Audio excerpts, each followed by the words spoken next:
మళ్ళీ రిపీట్ చేస్తున్నా, తెలంగాణలో జైళ్ళల్లో ఖైదీల కోసం ఒక్కొక్క ఖైదీకి తిండి కోసం 83 రూపాయలు ఖర్చు పెడుతున్నది. తెలంగాణ ప్రజలు ఆశ్చర్యపోయే విషయం ఏంటంటే ఈరోజు తెలంగాణ ప్రభుత్వం ఒక్కొక్క విద్యార్థి మీద కేవలం 36 రూపాయలు మాత్రమే ఖర్చు పెడుతున్నారు. అంటే నేరాలు చేసి జైళ్ళల్లో మగ్గుతున్న ఖైదీలకేమో 83 రూపాయలు పెట్టి మంచి తిండి పెడుతున్నారు. మీరు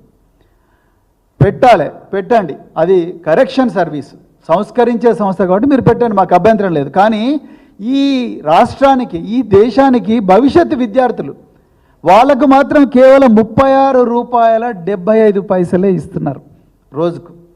ఖైదీకేమో 83 రూపాయల తిండి పెడుతున్నారు, విద్యార్థికేమో 36 రూపాయల 75 పైసల తిండే పెడుతున్నారు.